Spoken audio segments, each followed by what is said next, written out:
Hey guys, it's your tax BFF here, and we are talking strategy. When to hire help. How do you know? Is there a formula? Is there, a certain amount of money that you should be making? All of those things we're going to deep dive into. Let's do a tactical approach to knowing when to hire help. Don't forget to like, comment, and subscribe, and let me know what you want to talk about next.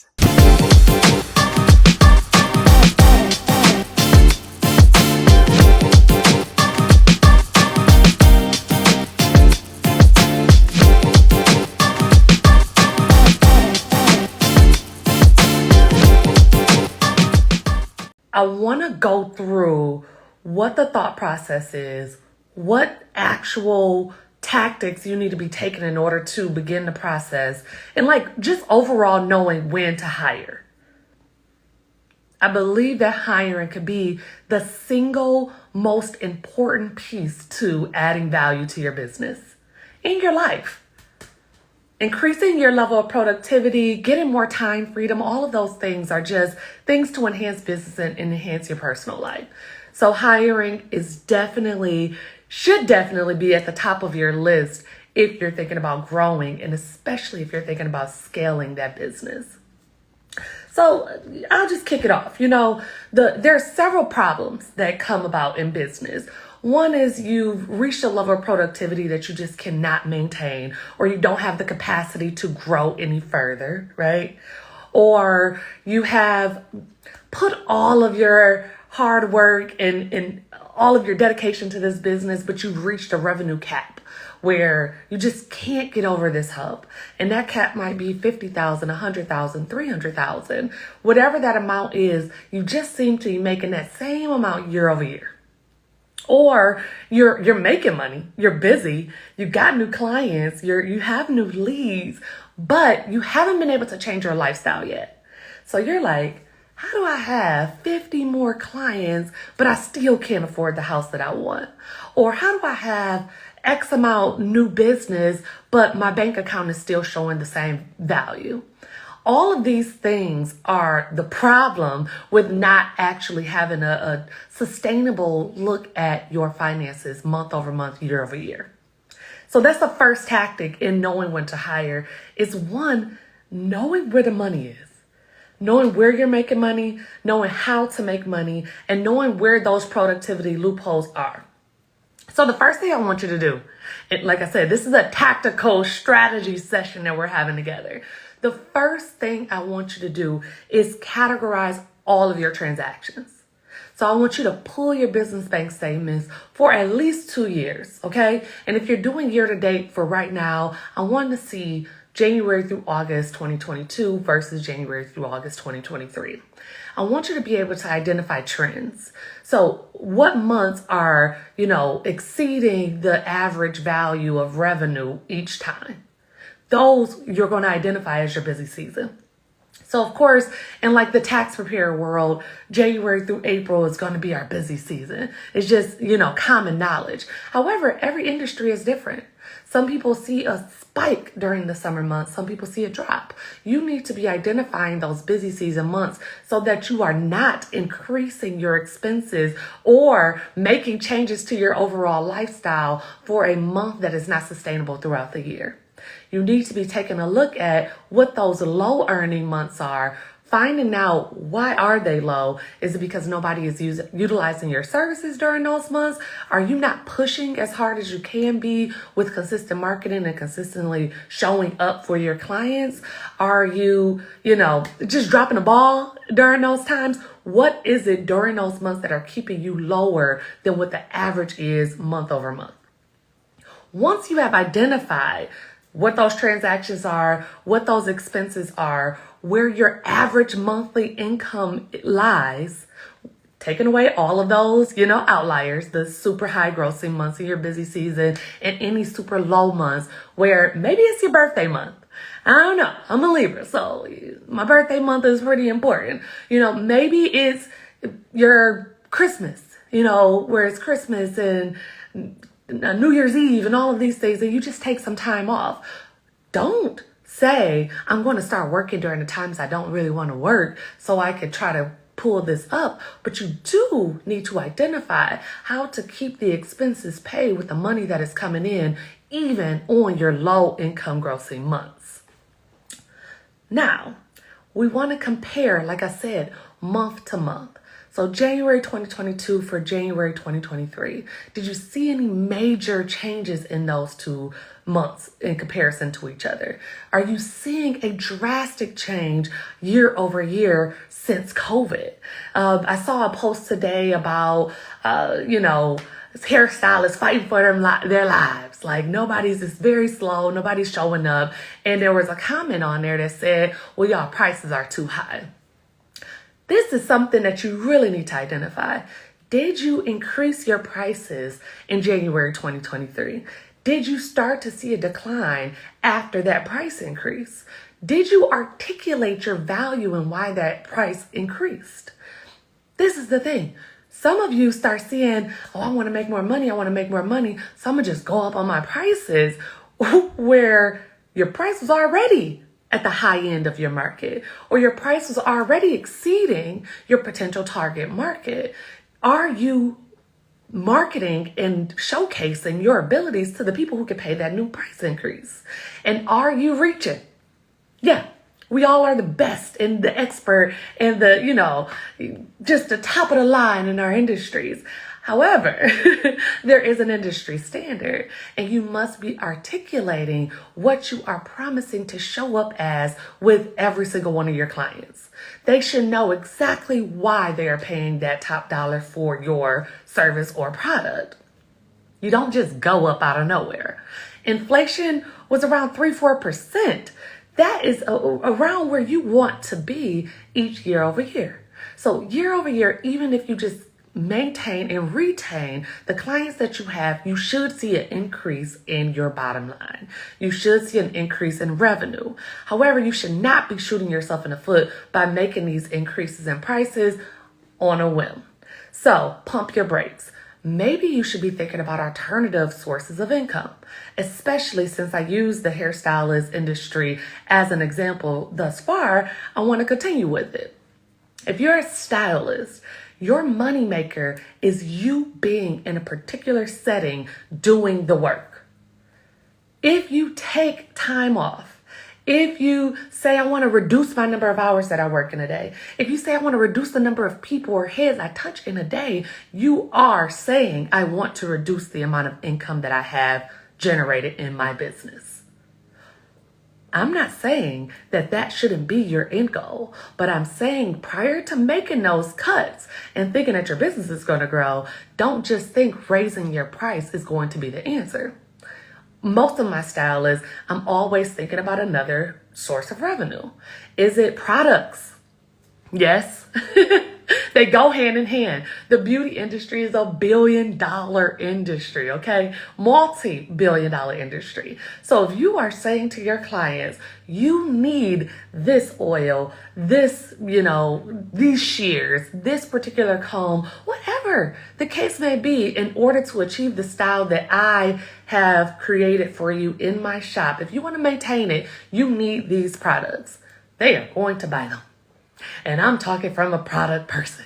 Okay. So creating that product is going to take income. It's going to take revenue. It's going to take capital in order to get started, to work with that chemist to develop your unique formula, to work with a manufacturer to create that comb or that flat iron, whatever the case may be. And I'm just speaking very broadly. However, you must be ready to invest that money without taking away from any of your operating expenses. Again, we've already categorized all of our expenses. Which expenses do you need to run that business? What are things that you need no matter what, whether you have 1 client or 10 clients? Those expenses need to be taken care of on a monthly basis with the revenue generated in that month.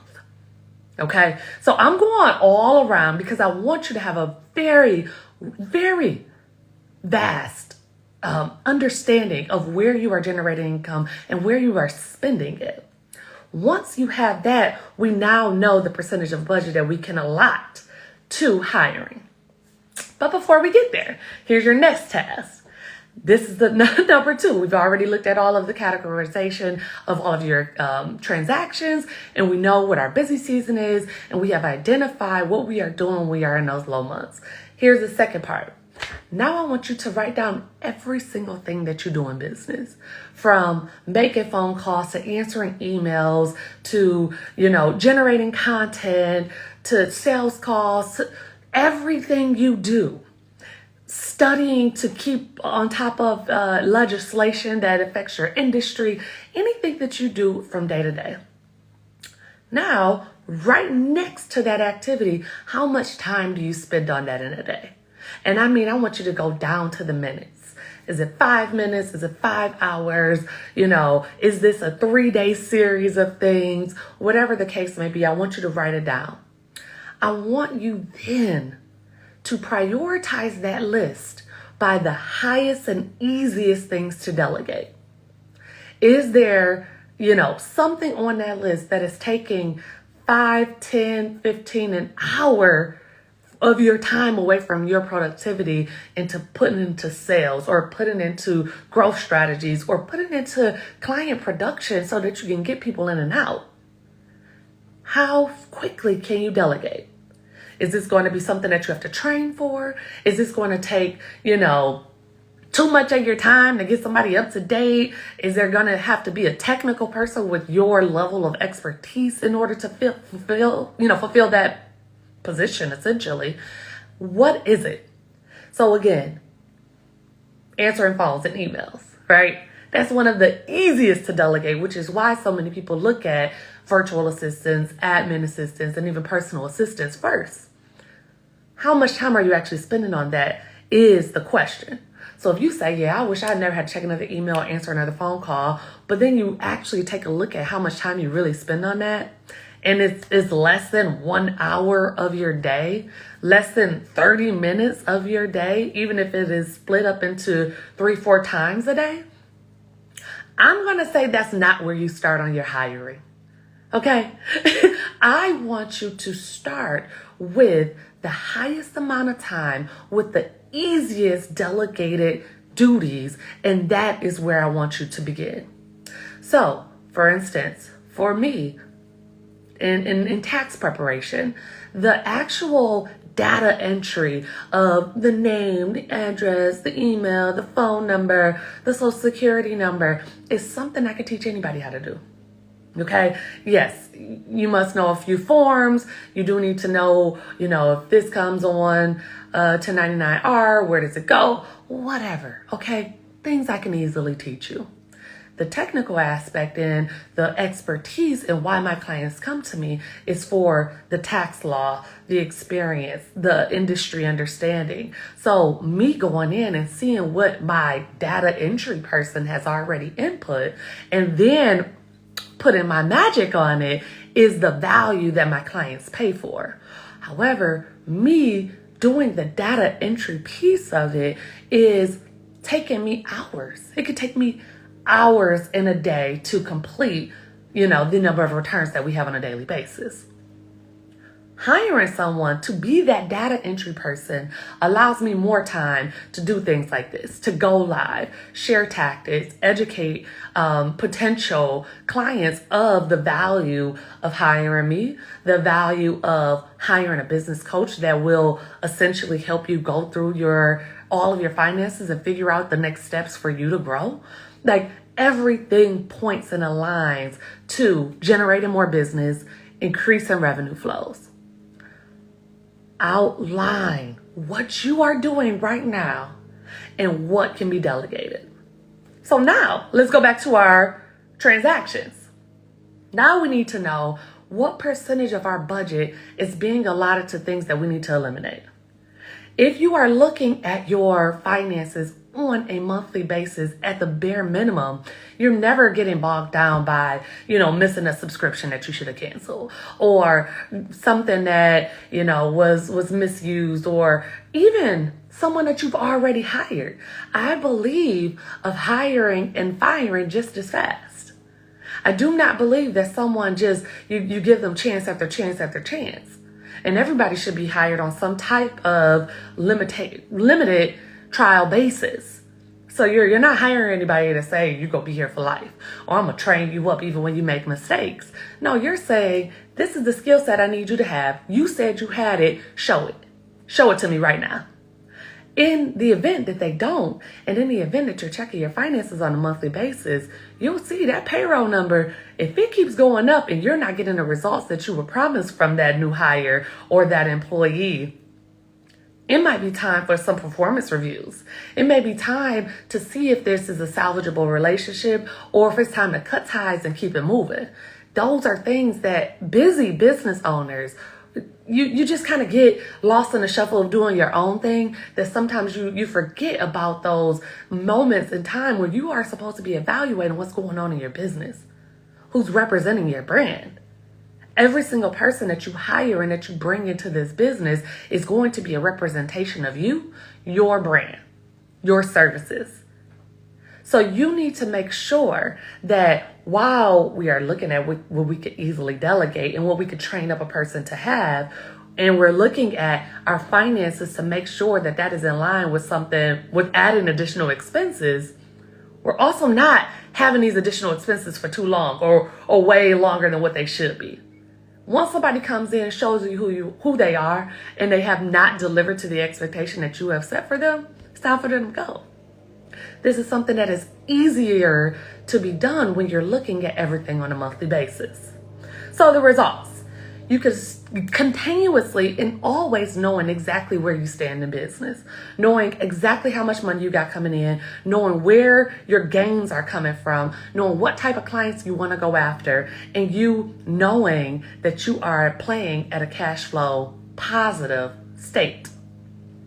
Time freedom.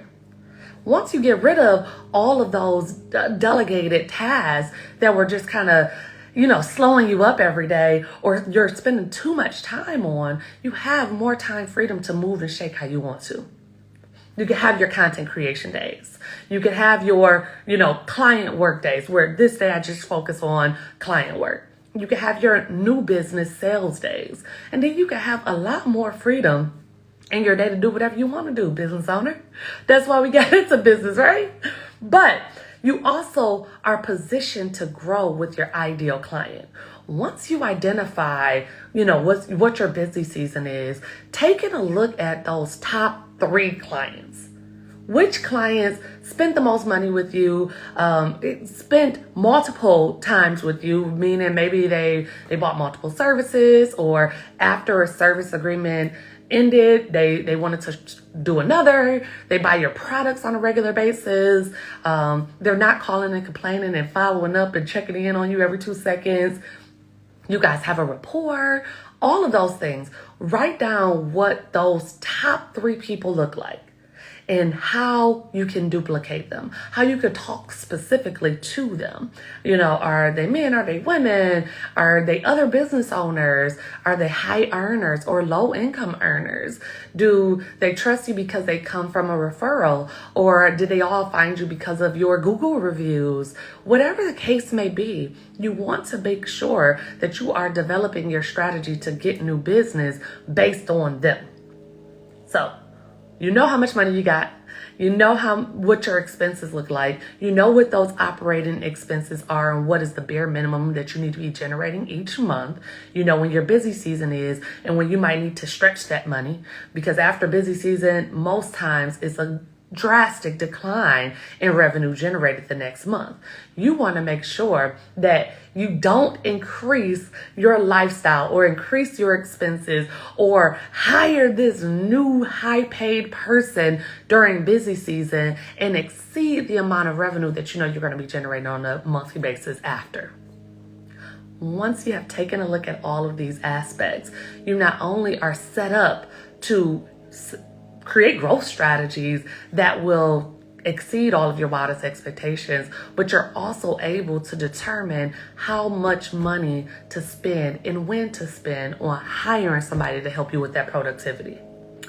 Now, general rule of thumb, and typically for, more of my service-based industries where it's not a direct one-on-one sale. So like my daycares have a way higher percentage of income going towards payroll than, my advertising and PR execs.